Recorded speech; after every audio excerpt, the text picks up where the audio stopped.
This is the second lesson of work energy theorem in harder problems and application that I'm going to go through. Okay, so in this lesson, we're going to apply the work energy theorem to harder problems, solve multi-step energy equations, and understand positive and negative work.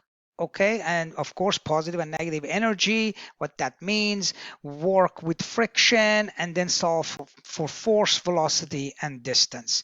The key equation, again, is the same equation as one of the lessons that I did about 2 lessons ago, I believe. And one is the net work is change in kinetic energy, or you can use this one if you want to, the kinetic energy final minus kinetic energy initial. And if you break it up, this would be the complete formula, including the mass and velocity, of course. Okay, so let's go ahead and do a question. So first one, we got a 6 kg object. It starts from rest and experiences a net force of 18 Newton over a distance of 12 meters. We want to find the final velocity. So let's write up what we do know. Okay, so when we're dealing with this question, we want to find the final velocity. We want to find basically what is the kinetic energy. That's what we want. But kinetic energy was work. This is change in kinetic energy was work, right? So if the object starts at rest, which is V initials is 0 meters per second, we can say that kinetic energy, I'm going to put it right here as well. We can also say that the initial kinetic energy is also 0 joule because it's not moving, right? So it's not moving. So the formula for work, I'm going to rewrite this now. The net work is the change in kinetic energy. In this case, we're just going to be 1/2 mv final squared, because the other part, which is negative, if I want to do it, minus 1/2 mvi squared, that was the change, right? But this, the second part, the 1/2 mvi squared, this is 0. So I don't need to put that down. Okay, now we're just going to go ahead and solve this equation for final velocity. But here's the thing. We don't have enough information to get the V final, because we are also looking for work. We don't know what this work is as well, but we do know what that is because they're giving us the force and the distance. We're going to use that. Then we're going to replace it, equate it with the change in kinetic energy, and then solve the equation. So the first thing we're going to do, we're going to replace work with force times distance equals to 1/2 mv final squared. That's the first thing we're going to do, because we know what that is. So that is 18 Newton. Multiply that by 12 meters. Whatever we get, that must be equal to 1/2 m, which is 6.0 kg, and then v final squared. We now need to solve this equation. Okay, so we can easily solve that. We know that this is 3 in terms of value, and then we're just going to divide both sides by 3 and then take the square root. So here it is, and then we divide both sides by 3, and then we have to take the square root of both sides because we want v final only.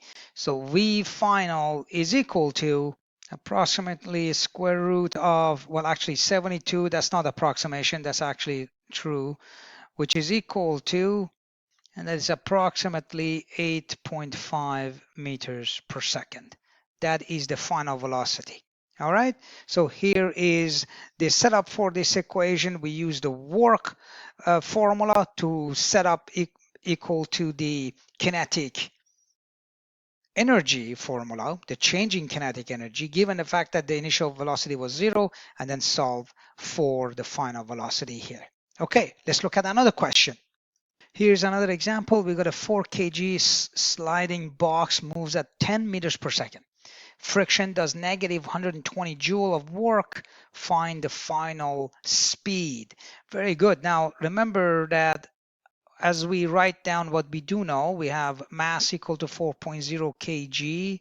We have V initial is equal to 10 meters per second.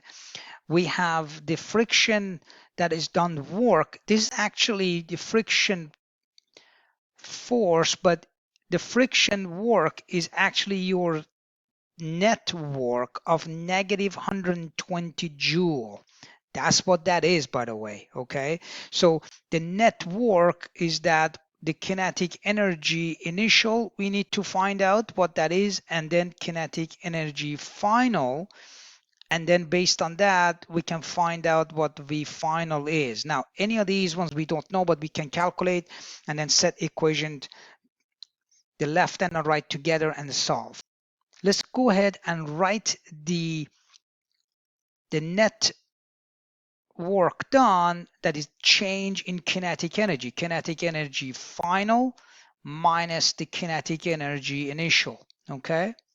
Now, we don't know what kinetic energy final is yet, but we do know that's 1/2 mv final squared minus 1/2 m we do know, which is 4, and we know the initial velocity 10 meters per second, that is initial velocity, and we do know the net work, that's negative 120 joules. That's like slowing it down, right? So we know that the final velocity must be slower, it cannot be faster, so we know that for a fact. So let's do the math in here. So let's see what we get. I should put the square in there because that must be squared. Okay, now let's go ahead and see what we get.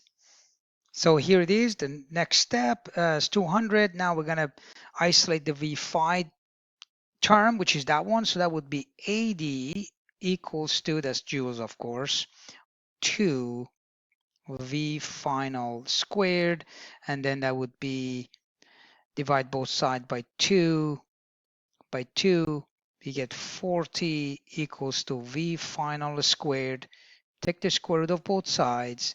So V final is equal to approximately 6.3 meters per second. That is the final velocity. Now notice that this question was harder. Now you could technically solve each of these separately and then pull them all together at the end. But here is the question, and we've done that all at once. We set it up, the equation, in a way that we can solve for everything. So when you go through this, make sure you're following every step, and obviously make sure that your algebra is correct. Okay, let's look at another example. Here's the example 3, finding stopping distance. This is a common final exam question, by the way, heads up. A 1200 kg car moving at 18 meters per second comes to a stop due to braking. The braking force is 5,400 Newton. Find the stopping distance. Fantastic. And it makes sense.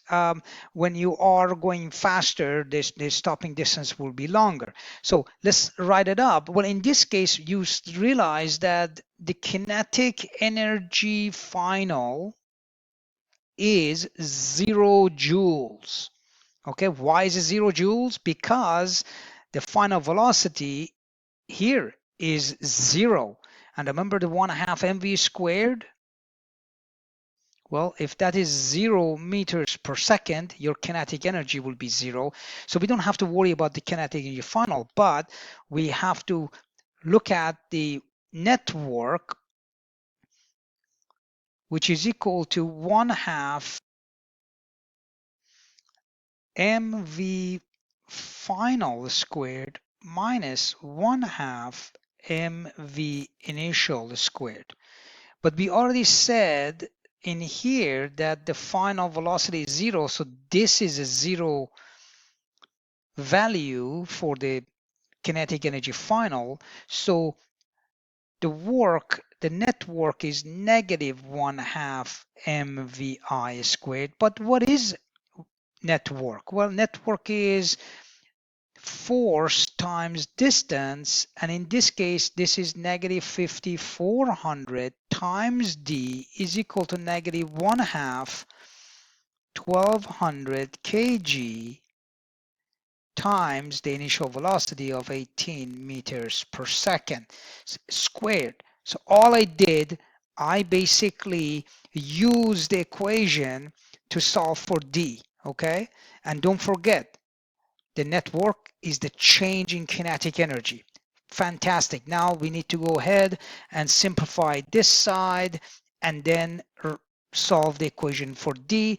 The negative and negative, they cancel out, they become positive because -1 divided by -1 is +1, and then we go from there. Okay, let's find out. So here it is, we get on the right hand side negative 194,400 joule, and on left hand side negative 5400 D, then divide both sides by negative 5400, negative 5400, and your distance is 36 meters. Okay, simple as that.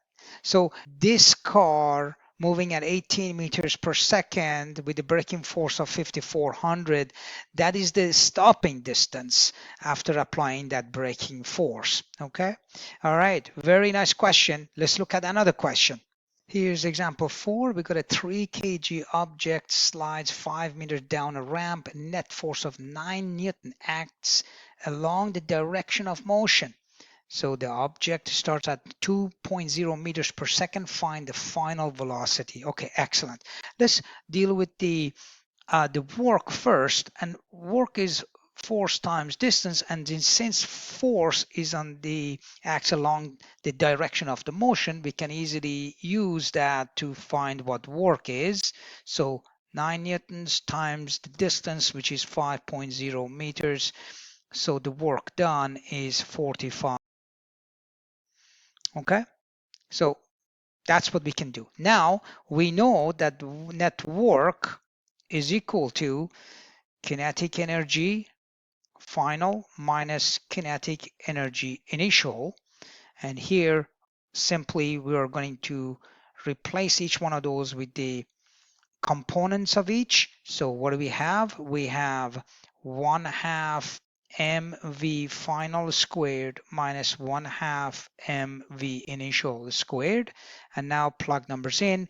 We do have 45 joules on the left hand side because that was the work. We just calculated that, and we're just going to go ahead and write everything except we don't have v final. So this would be 1/2 times 3.0 kg v final squared minus 1/2 3.0 kg times 2.0 meters per second all squared. Now we're going to go ahead and simplify. So here it is. When you simplify, you get -6. Here's 1.5. We're going to bring everything to one side. 51 is equal to 1.5 v final squared. Then divide both sides by 1.5 because we want to find v final squared. Whatever we get, so v final is a square root of 51 over 1.5. And the answer for that one will be 5.8 meters per second. It is approximation. Okay, that's the final velocity for this question. All right, this was the challenging question too. So now let's sum it all up and let's look at the common mistakes. So I wrote down a few kind of a heads up common mistakes students make, so make sure you avoid these. This is for getting negative work. Friction is negative work, right? And therefore losing energy. That's what it means. And then using total force instead of net force, all right? And for getting initial kinetic energy can not be 0, but sometimes it could be. You just have to be careful. If the object is not moving, therefore the kinetic energy is 0, okay? Just be aware of that. And then for getting units, of course, you make sure you have joules, newtons, meters per second, and meters. None of the other ones, okay? These are the SI units. They have to stay there. Maintain the proper units. And then the big ideas. Here is the big ideas I want you to remember. Work is changes in kinetic energy. We talked about that, okay? W is equal to delta KE. All right. Now, positive work, speed increases, energy increases. Negative work, speed decreases, slowing down, kinetic energy decreases, that means losing energy.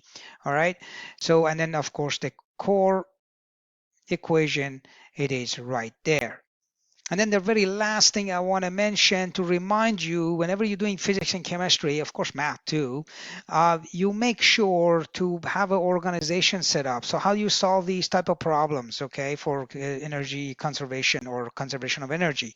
Well, first you find work, which is W, that's net work. Then you find, this is net work, then initial kinetic energy, then you find final kinetic energy, and then use the theorem properly, the work energy theorem properly, and then solve the equation by making sure that you are solving the proper variables. And when you're solving for the variable, okay, you may have to go back and polish your equation solving and manipulation. Okay, don't forget to check out the mini quiz in the description below, and then come back for more videos in the same series. All right, until next time.